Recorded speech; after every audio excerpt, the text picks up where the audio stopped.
Hey, I'm Weekend Gabe, and you're checking out Weekend at Gabe's, and thanks for checking out this latest episode. While you're here, also follow us on these social medias at Weekend Gabe, at Weekend at Gabe's, and also at The Real Sam Crane. Thanks for checking us out. Speaking of, don't forget to follow us on the socials at Weekend Gabe, at Weekend at Gabe's, and The Real Sam Crane. Put all three into your social media experience, and only good things can happen. And joining us next, based out of Milwaukee, spent some time in Chicago. Now we're going to find out where he's at now. He's been in Little Village, East Garfield Park. He's everywhere in the city and also have been patiently waiting. So thank you so much, Mr. Silas Short, joining us here on Weekend at Gabe. How are you? How's it going? What's going on? How you doing? Thank you so much for the time switch around. I appreciate you patiently waiting. I know you're busy. You mentioned that you're preparing for an upcoming tour. You're trying to put your show together, and you gave us some time, and we ran a little bit over it. So I thank you so much for your patience. Oh, it's all good, man. It's all good.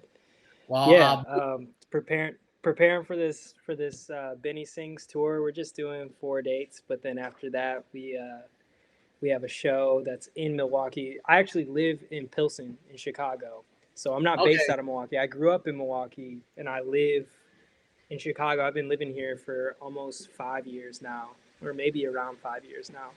Are you still with us? All right, I like that. Yeah. So Silas Short from the crib. Can I say that? That's what we like to hear. That's what we like to hear. Man. All right. So now that leads me into my next question because it's written everywhere about you, and I don't want to get too far into this story. But did you shatter that bone in your hand in Milwaukee or Chicago? In Milwaukee, right here. It was this right here. Yeah. That happened in Milwaukee when I was like 18 or 19. I basically was working this horrible job at Papa John's. And I had this terrible general manager, and he was just he was always yelling at me. I was like the fastest driver. I was a delivery driver, but he was always yelling at me. And he always wanted to, I don't know what he wanted. He just wanted to get a bonus or something, or for some reason they had it set up to where if he didn't get any injuries or if he made his quotas on time, he would get a bonus or something. But basically it was raining and I was running in the rain, and he was yelling at me to go faster, and I ran and I slipped on the reflective paint, and I ended up trying to catch myself with my hand, and I when I landed, I broke and spiral fractured this bone. Wow. And and I thought it was dislocated, but I didn't really notice it was broken because when I landed on the ground, my chin hit the ground, so I got completely knocked out. And Jesus. It was raining on me, and I woke up in the rain, and I was just kind of super sad, just trying to hurry up, and he's yelling at me. He's you gotta get going, you're late, So I do all these deliveries, and then I realize while I'm on the road, I'm my hand doesn't work. My hand just isn't closing, it's not working or moving. So I get back to the shop, and I'm just yo, my hand's dislocated, it won't work. So I'm trying to put it back in. And it was brutal. It was brutal. And so as I'm trying to put it back in, it's the busiest day ever because it's pouring outside, and everybody orders pizza when it's pouring outside. And so I asked him to go to the hospital, and he had a skeleton crew because he also didn't want to go over on labor for his bonus.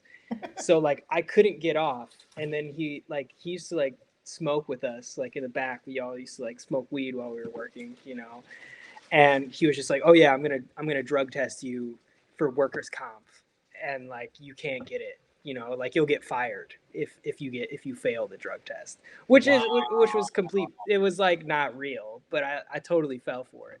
I was just oh yeah, yeah, that's how it should go. So then I worked complete 9 hours with this broken hand, and I get to the hospital, and basically they're just yeah, you spiral fractured your knuckle, your connecting knuckle in this part of your thumb. And then the guy basically just told me I'd never play again. That's crazy. Wow. So I want to touch on. I know. I want to touch on the ability like that came after that, because there's obviously like more to that story, and it blossoms into this. Some of the instrumentation on this album, Drawings, is absolutely amazing to me. But I'm curious about the pizza delivery job just for a second. Number one thing you learned from that job, because I think everybody learns a little something from that shitty job that they work. We just talked to Sophia Galate about working crazy hours at the management company, and how that helped do her thing. What was it about? People? Was it about management? What was the one thing you would take away from Papa John's? I think this lesson actually has kind of come up over and over in my life, and it is really just being able to know your worth, know like, and learning like what my worth was during that, because like I had to pay a lot of money to figure out that, you know what I mean? So just knowing your worth, and I'm sure in other questions you'll ask, you know, in the future, like I'll be able to like, you know, explain more things that are kind of along those lines. But yeah, I learned to know my worth, because at the end of it, I didn't put up with it. I like quit on him. Like I just called him and I was like, nah, I'm not coming in. So yeah, like at the busiest time ever, I was just like, it was like I think it was around Christmas time or something, or like Thanksgiving. I just like canceled on him. He got his just desserts, man. He deserved that. He did. So one of the cool things when we're looking up into your background, Silas, is that you grew up from this family of musicians. Your father, who would make these ambient sounds, you know, that people would probably associate with like sleep music that I listen to go to sleep. And you know, you're literally right next door to him, like working on his desk, and you guys are laying on a futon mattress listening to this music. And then also I think your siblings also play music as well, right? So my brother. So you've always been around music in itself, but when did it kind of like come together for you? Because I had been seeing the video, I think for Drawing, that you're performing on the guitar, you're drumming, so you're multi instrumentalist. So when did you figure like you pull all these different skills together and become your own entity? Honestly, like it's been a long time. Well, to answer the first part of your question, music came together for me when I was about either 8 or 9. My dad like gave me a guitar for my birthday, and I was always grounded when I was a kid. Like I was always, you know, I lived in a pretty rough. I grew up in a kind of rough households, but I was always like grounded, and I couldn't really go anywhere. And the only thing that I had was guitar. So like it's always kind of been like my, you know, coping mechanism for real life, you know, just to be able to have that to like speak. And like so it's always been there. So probably since I was like 8, that's when music kind of came together for me. And then you know, I don't know if any of the articles mentioned that my dad was also played in church.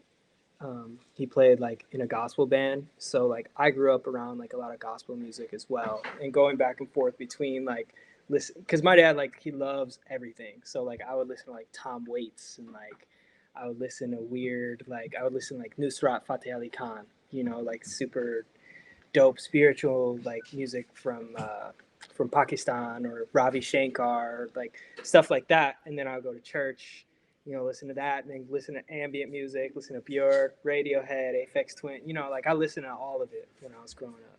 So he put me on to a lot of cool stuff, and that was always around. Like music was always like the thing that like was just available when I was a kid. So yeah, does that answer it pretty good?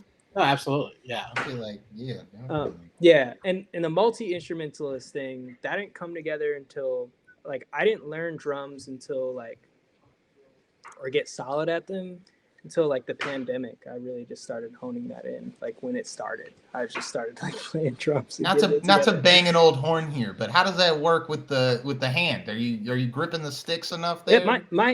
Yeah, my hand's fine. now. It's like it's totally healed. A lot of people think it's like still messed up, but it's basically healed. Like it feels a little weird, but you know, it's basically like the doctor was super surprised that I was able to even play or like have, you know, this like range of motion, but yeah, I have most of it back. Word. So Word. so the funny thing is that my son, who is currently grounded, his only accessibility is his electronic drum set, and that's all he could play. So if his outcome is good as yours, then that's okay. Keep him inside. Make him play forever. You hear that, Oliver? We're coming for your neck. I'm interested because I love talking about ambient music and things like that. Because when I was listening to the album, I had all these like different rooms in my head.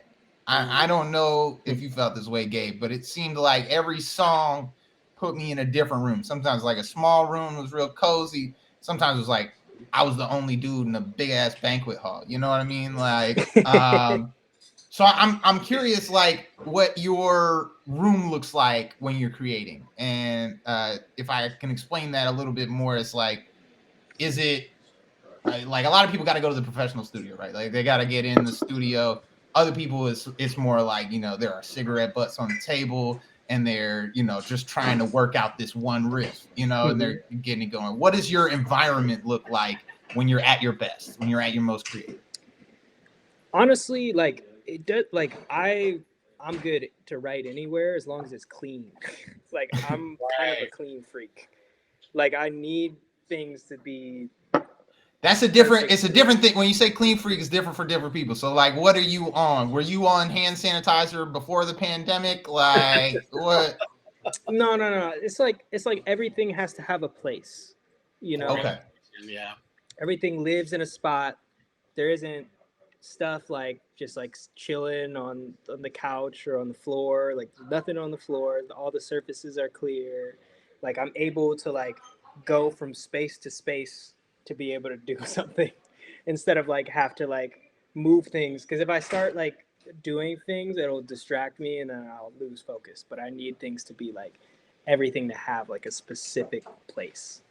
Word. So that's my room. And like when I was at Stone's Throw Studio, actually, like I went in there and they had just finished up a session, and we had gotten set up for our session. So I was like in there like cleaning everything and making sure it was all good. You know? And I do that at my house. It actually drives my girlfriend and my roommates crazy. So. I'm the same way. Like I really can't focus on stuff until everything is in a space or organized somewhere. It's weird. Yeah. So I know that you grew up with admiration for like the Soul Aquarians, and Erica Badu is like one of your favorite artists. So you know, being like Dilla was part of Stone Throws, Madlib, all these iconic artists on the label. How did that feel, or how does it feel to have that association now with their trajectory of music, and now you starting on your own on this very iconic label? Mm-hmm. How does it feel? Sorry, I like super appropriate. and I just was like, yo, I should just do it. Yo, so this is super funny. I loosely knew about Stone's Throw, but barely knew about Stone's Throw before before I got like signed to them. I knew like a bunch of the artists that were on the label. I was kind of like playing with like a MF Doom, Madlib adjacent. You know, before that, I used to play with this artist named Rap Ferreira. He used to go by Milo. He's like a underground rapper. But I used to play with that group, and that was kind of like in that same vein of things. But I didn't really know that like all these artists were like connected through this label. I'm kind of like sometimes I kind of live under a rock with certain things, and I didn't find out until like until I started like following Peanut Butter Wolf on Instagram and like really did my research, because my homie like let me know. He was like, yo, Stone's Throw is watching you. Like the scout is like asking about you from Stone's Throw. And I was like, what's that? You know, I didn't know what that was. So it was super funny. Like it only came from like, I only really knew what was good with him until like as I was getting signed and as like that all started coming together. And it didn't really sink in really the heaviness of it until I got like went out to LA and visited all of them, which was April of this year.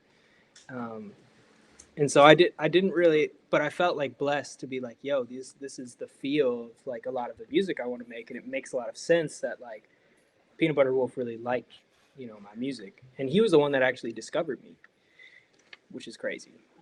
Yeah. So that's awesome though. The way that all worked out. Why? Yeah, it was weird. Oh, sorry. Go ahead. Oh no, go ahead. I was just gonna ask why do you, I mean, obviously they have connections and they are what they are, but why do you feel they benefit you as an artist? Because every, you know, agreement goes two ways in my mind. Man, you know, it's like that label is really like Wolf is like the man there. You know, he's kind of, he started it and it's his sentiment that carries through. And he asked me like when we were on our we were just talking on the phone, the first time we ever talked on the phone, and he was like, what's your goal? Like you want to play Tiny Desk, you know, you want to do a color show, you want to do, you know, and I'm not really like that. I don't really, you know, I'm just like, whatever comes, you know. I just basically told him like, I just want to make good art. And that's what I told him. And he was just like, oh, then that's what we're about here. And that's what I think, you know, really benefits me, because they're a label that's just like going to be down for the art, you know. And if I'm able to be in an environment where my art is supported and I'm not just like some like factory, you know, some assembly line thing, then I'm going to feel good about it. You know what I'm saying? So right. And I think that's why they work. And the thing that I love about drawing is that how it's not overproduced. It's just like, it's so like the minimalism of the records and your voice as an instrument in itself.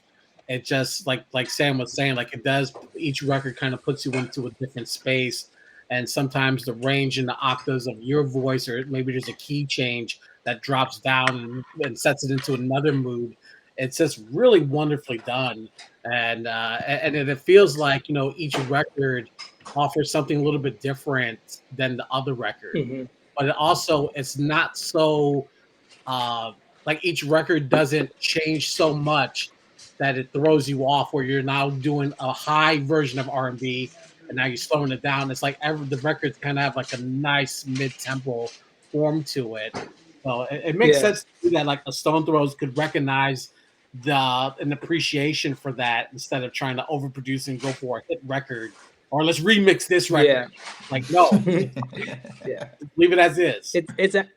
It's really funny because the record is actually like in chronological order from each song. How it was made is like how it's ordered on the record, which is pretty funny. That's awesome. But the record was done at home with the like cheapest equipment. Like the drums aren't even real on that record. We just like did a little bit of magic to them. It's like, it was just super goofy the way we did it.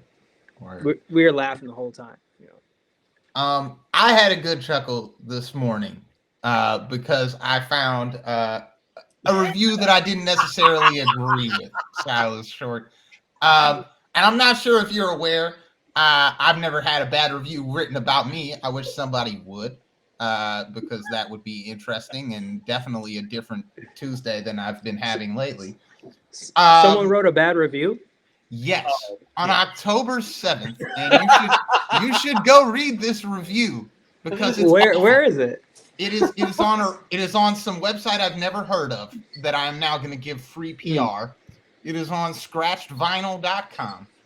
And some man by the name of Chai Thalkin which sounds like Chicago's own version of J.R.R. Tolkien, reviewed this album, and he had some choice words about the drums and things like that, and he made phrases like budgetary choices restricted the album. I don't think he has any like financial or like records to back that information up, but it's a claim that he made. I've never had a bad review written, but I would like an opportunity to respond to any bad review written about this show. So please write some bad reviews on Facebook, wherever you're watching this show. But I would just like to give you the opportunity to respond, man. Because I think I love the stripped down version of it, and like exactly what you're talking about, like making the drums just like putting a little magic on them, and then they sound great. But to this guy, Shy Tolkien, apparently believes that it feels unfinished. How do you respond to those comments, sir? Man, I love the haters, man. You know, like let them hate. Shit, like. Oh my god. If they keep hating, man, that means I'm doing the right thing, man. You know, it's like, yo, look at Kanye, bro. You know, he's got so many haters, man, but you know, he's still doing his thing. You know, like, what can you do? You know, in that situation, like, I don't even know what he said. He said budgetary restrictions. Well, you should go read the whole thing, because it's actually quite funny, because it doesn't even at certain points it doesn't seem like it's about the music at all. It seems like he had a really bad day. His wife was yelling at him. You know, came home and he had to review an album, and he didn't like it. You know, it was whatever, man. Like, he was like, yeah. But you really caught him on his worst day. Like he says some things. He did give you he rips up. Y'all are gonna have to send me on Instagram a link to this, because like we got you. I would love to see it, because I think stuff like that is funny. Like somebody took the time out of their day to put the hate on the record. All right, like shit. It was cool, man. I mean, you know, haters are cool, man. Like, if you got them, you know you're doing the right thing. The great part about that is that Sam and I both found the article independently, and we both arrived at how fucking nuts this guy is.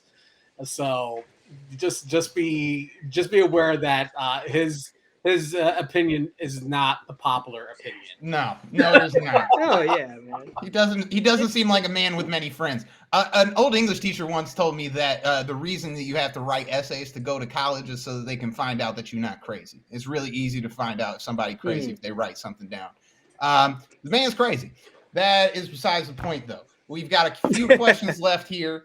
The album is called Drawings. I'm curious, are you an illustrator at all? Do you like to do it?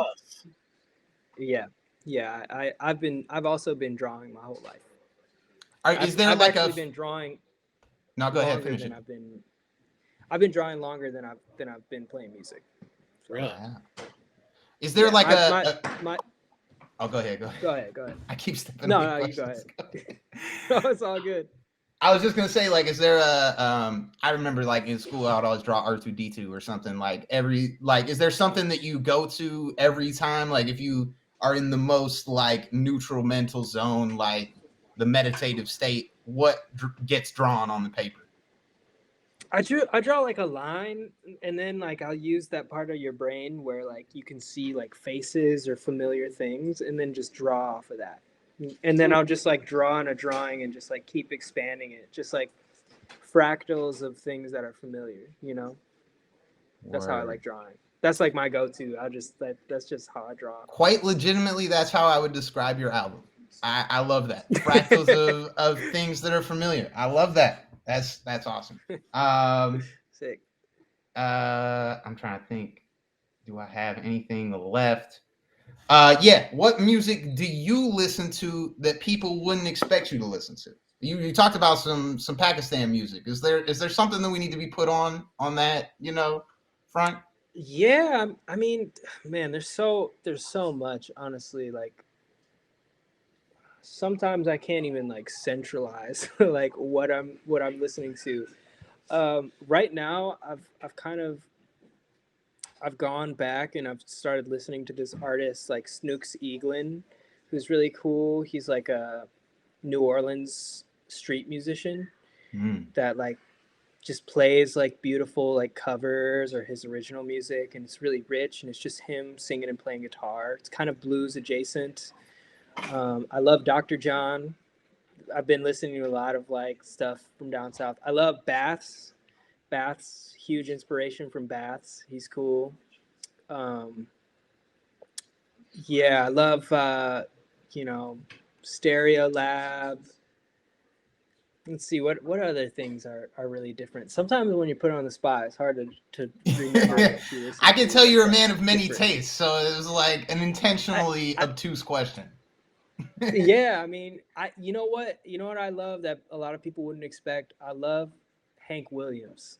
I think Hank Williams stuff is sick, and I really like. I use my whammy bar a lot on guitar, and I just love that like that dipping like like that style of guitar. If you ever listen to the guitar on like SpongeBob or Ren and Stimpy, like oh yeah, I love stuff that's like super obscure like that. Damn, Ren and Stimpy, you're on a different level, man. I've been listening to this record. It's called Crack Attack, and it's by CX Kidtronic. That record is super dope. It's like ravecore meets hip hop. I'm gonna need. I just wrote that down because they only have Crack Attack 2 on the internet, so you can only get Crack Attack 2. But it's got a low key MF Doom joint on there that's like super cool. Okay. And there's this adjacent band that my roommate showed me that is actually on that record called Atari Teenage Riot. And that's like super like, it's like Chicago, like hard style type of stuff. Yeah. Like I really like stuff like that. Yeah, man, I love so many different types of music, man. Like it's crazy. Like I love it, man. To, like anything, man. I love it. I was out over at Wolf's house, and we were just pulling out obscure records, and we were just like listening, because like that's one thing like that we've done a couple times when we hung out, just like listen to music together, and we were just playing like super obscure records like at his crib, just like chilling, like he's going through it, like, hey, check this out, and I'm like, all right, let me check this, and I'm like, putting stuff on his turntable, feeling like inferior, like, is this okay? Is this gonna be all right? Yeah. Yeah, but we were listening to some stuff I can't even remember, but it was incredible, man. It really was. Wow. Before we get you out of here, in the interview, you described yourself as thoughtful, goofy, soulful, hardworking, and clever. I think tonight you demonstrated all 4 or 5 of those elements. But what goofy thing are you most proud of about your character? Man, I'm always flaming people. Yeah. Like always. Like I'll never stop flaming people, man. I'm forever like I'm always flaming people. Hey, that lets you know he's really from the crib, Weekend Gabe. You know what I mean? Yeah, man. Milwaukee might have raised them, but Chicago claimed them. That's what it is. Listen, like we flame people in Milwaukee, man. Like don't even. You ain't gotta like us down here. You ain't gotta like us down here. We go hard. I don't want no smoke with Silas. So don't go at anything about me. No problem. I won't. No, this dude Shai Token definitely needs to get baked. Oh yeah. Go drop a message on his flame broiled, char grilled, whatever you gotta do, man. I'm not even gonna flame him. People like that, they just do that. They just want attention, man. Silas Short, thank you so much for giving us your time. The new EP Drawing is out there on all streaming platforms on the Stone Throws label. Go check it out. Trust me, it is a phenomenal listen and also a phenomenal guest. Thank you for giving us your time tonight. Thank you, boss. Much love, y'all. All right, Silas Short. Yeah. Let's go. We got Waldo over here, man. Where's Waldo looking at? Yeah, you already know. I got him. All right. I'll definitely pop up at your family function wearing a full Where's Waldo fit. Don't test me. You know what I mean? He was like, all right, Silas, enjoy the rest of your evening. Silas Short joining us here on Weekend at Gabe's. And that wraps up our Tuesday night show, our unofficial R&B show that features Sophia Galate and Silas Short.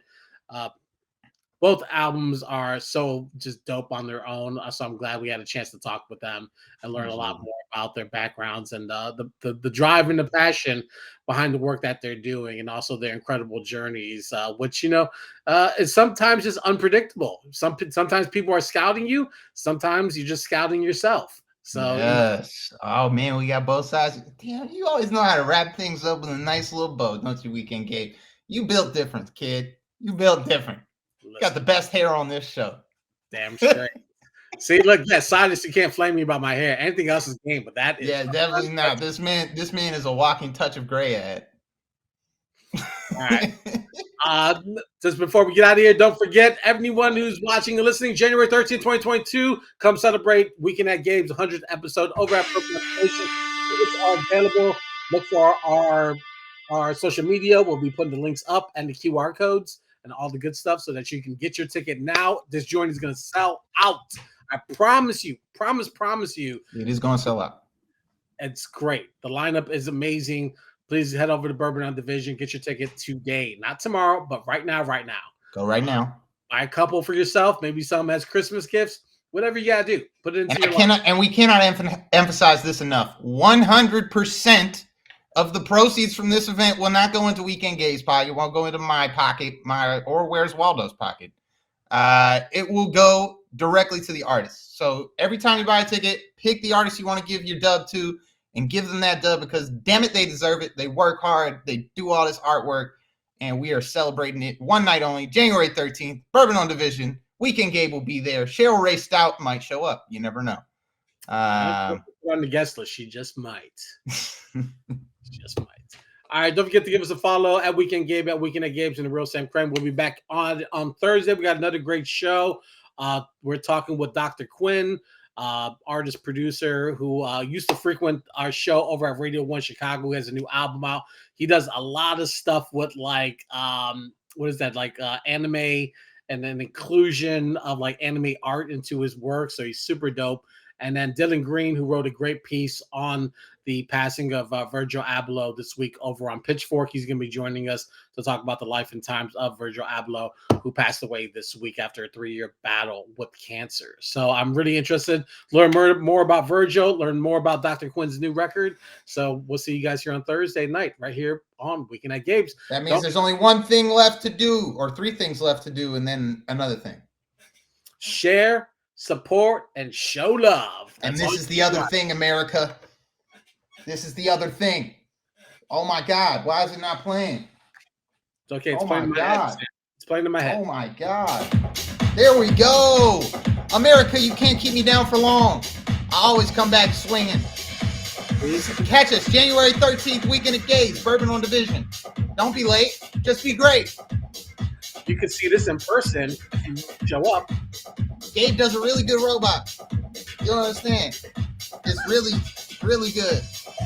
All right, everyone. Enjoy tonight. See you on Thursday. Peace. Hey, I'm Weekend Gabe. Thanks for checking out this latest episode of Weekend at Gabe's. Click on any of the links swirling around my head, and also hit the subscribe button while you're here. Thanks for checking out us here on YouTube.